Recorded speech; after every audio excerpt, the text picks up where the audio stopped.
Seuli Baidu long lep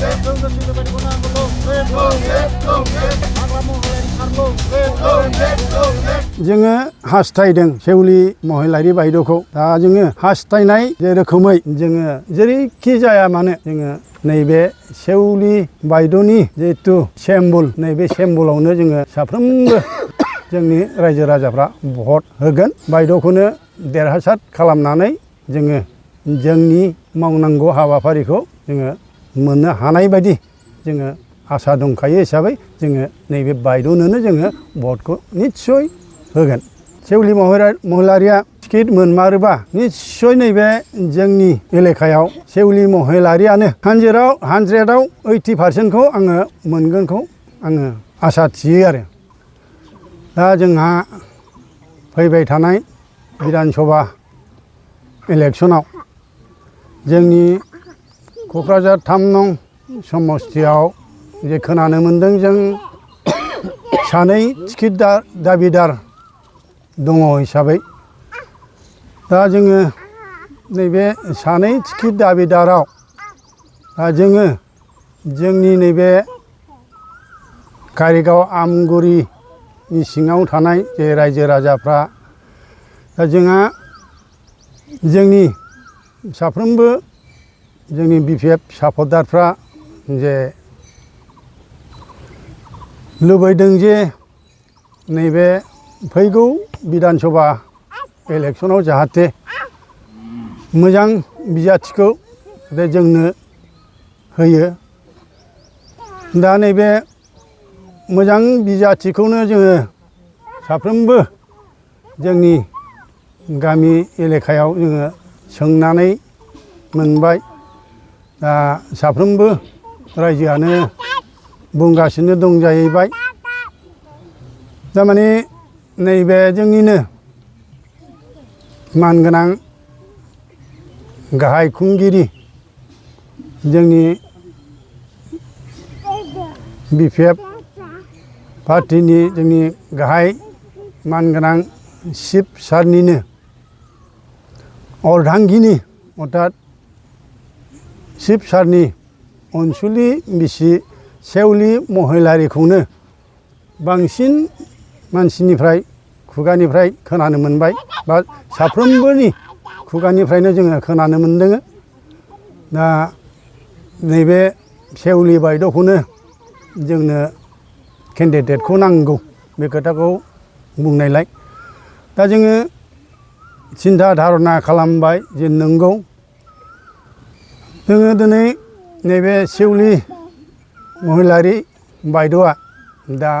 जाखांफुनाय दा बायद'आ मेंनो रोङै खामानि जा मावनो हागोनखौ जोङो नुहुरदों मानोना नैबे बायद'आ माने गावनि देहा गोरालाय जोंनि साफ्रोमबो मोनफ्रोमबो गामिनि साफ्रोमबोनि थाखाय जे नांगौखिनि खामानि दामानिफोरखौ जे मावनानै होनो हागोन बायदिखौ जों नुहुरदों दा बेनिखायनो जोंनि रायजो राजाफोरनि जे बुंनायलाय दिनै आङो नैबे प्रेस मिटनि दारै दा जोंनिनो गोजौ थाखोआव जे खामानि मावग्रा सारमोनहा जाहाथे जोंनो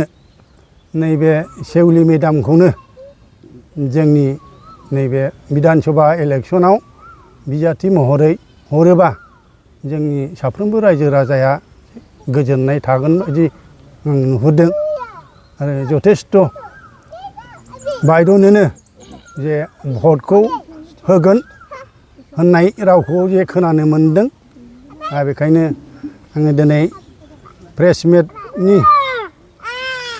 दारै नैबे जोंनि नांगौखिनि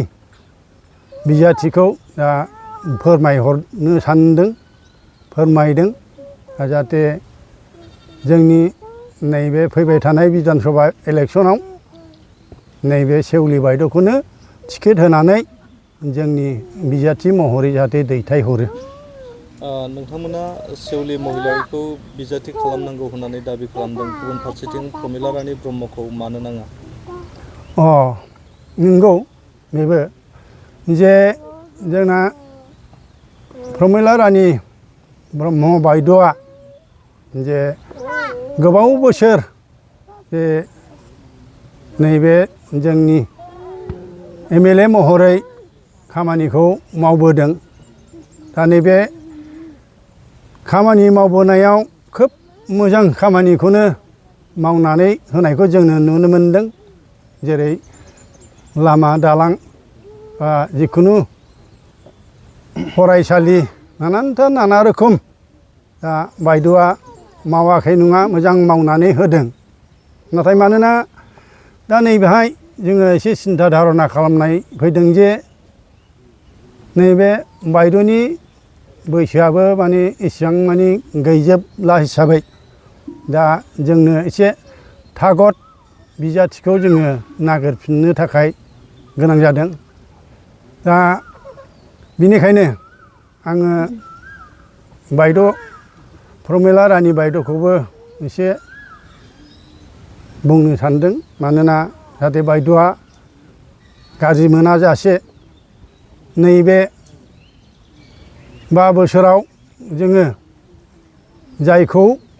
बिजाथि महरै फसायदों बेखौनो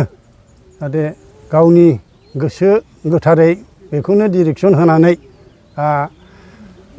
नैबे सेउलि बायद'आ हास्लाबै बा रोंस्लाबै मिथिस्लाबै खामानिखौ जाहाथे रोंगौथि गोनां हिसाबै एसे देखायनानै होयो बा फोरोंनानै होयो। बेनिखायनो अननानै जोंना बायद'आ नैबे 5 बोसोरखौ जाहाथे नैबे जोंनि BPF पार्टियावनो थानानै जे गुबुन मोनसे बिबानखौ लानानै जाहाथे नैबे जोंनि BPF हान्जाखौ दैदेनलाङो। आं बेखिनिखौनो बायद'निसिम गुरै गोसोजों आं खावलायहरनाय थाबाय। जाहाथे अननानै नैबे आंनि फंनैसो प्रेस मेटजों खावलायहरनायखौ जाहाथे बायद'आ गोसो गोथारै गनायनानै लायो। जे सेउलि महिलारिया दा बिनि बैसोआ थिगैनो दं, मजुफुद बिनि देहा बैसो जोङो बेखौ नुयोबा आरो सेउलि बायद'नि जे रायजो राजाफोरजों जेरैबायदि मोजां रोखोमै सावरायो, मोजां मोनसे भाषण होनानै रायजो राजाफोरनि गोसोखौ गोजोन होनो हानायनि नैबे उपजुक्त बिबुंथिखौ लानानै साफ्रोमबो जोंनि रायजोफोरखौ गोसो गोजोन होनानै बरायनानै बा बजबनानै लानो हानायसिम बैसोखौ आं नुदों। आरो मावनो दांनायनि बेलायाव बियो मेंनो रोङाजासे दा जेरै जोङो सिगां समावनो जों नुबोबाय जे जेबो बिबान गैयाब्लाबो दा जोंनि BPF हान्जानि जानानै जे साफ्रोमबो जे रायजो राजाफोरखौ जे मोजां भाषणजों मोजां रोखोमै बरायनो हायो बा रायलायनो हायो। दा दिनै बेबायदि रोखोमखौ नुनानै जोंनि साफ्रोमबो नैबे कारिगाव आमगुरि सिङाव थानाय रायजो राजाफ्रा बै नैबे सेउलि बायद'खौनो बांसिन सापर्ट होदों बा सेउलि बायद'खौनो बांसिनानो लुबैदों। आरो साननो थाङोबा दंनायमानि साफ्रोमबोनि खुगानिफ्रायनो जोङो बे खोथाखौनो जोङो मोजां रोखोमै जोङो खोनानो मोनबाय रायजो राजाफोरनि खुगानिफ्राय बे सेउलि बायद'खौनो जोंनो नांगौ। बे खोथाखौ जोंनि सिगाङाव बार बार बुंनायखौ जोङो नुबाय थानो मोनदों। आरो सेउलि महिलारिखौ जुदि बिजाथि होयोब्ला नोंथांमोना भट होनो थाखाय साखाफारा? दा जोङो जेरै जोङो हास्थायदों सेउलि महिलारि बायद'खौ दा जोङो हास्थायनाय जे रोखोमै जोङो जेरैखि जाया मानो जोङो नैबे सेउलि बायद'नि जिहेथु सेम्बुल नैबे सेम्बुलावनो जोङो साफ्रोमबो जोंनि रायजो राजाफ्रा भट होगोन बायद'खौनो देरहासार खालामनानै जोङो जोंनि मावनांगौ हाबाफारिखौ जोङो मोननो हानाय बायदि जोङो आसा दंखायो हिसाबै जोङो नैबे बायद'नोनो जोङो भटखौ निस्सय होगोन। थाखानाय MLA लरेन्स इस्लारिया बे ओनसोलाव रायजो राजाफोरनि थाखाय खामानि मावदों। दा थाखानाय दा जोंना नैबे लरेन्स सारा दाथ' 5 बोसोर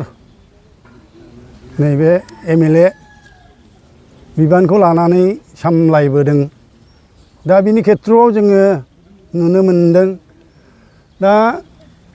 जोङो मेगनजों नुनायाव दा बिनि आखाइजों मावनाय खामानिखौ जोङो नुनो मोनफेराखै। दा साफ्रोमबो रायजो राजाफ्रानो बुंनो हागोन जे नैबे सोलिबाय थानाय MLAनि माबा मोनसे मोजां खामानि मावदों होननानै बुंनो हानाय भाय आङो रावनिबो खुगानिफ्राय आङो खोनानो मोननाय जायाखै आरो। दा आंनि मेगनावथ' गैयानो नुखाबाय आङो मावनायखौनो नुफेराखै मोनसेबो बेखिनियानो आरो। जुदि सेउलि महिलारि बिथाङा टिकेट मोनमारोब्ला देरहानायनि आसा दङ नामा बे खेबाव? निस्सय सेउलि महिलारिया टिकेट मोनमारोबा निस्सय नैबे जोंनि एलेकायाव सेउलि महिलारियानो 100आव 80%खौ आङो मोनगोनखौ आङो आसा थियो आरो। ओरैबाबो मोनगोन बायदि आं मोनखायो मोनखागोनबो।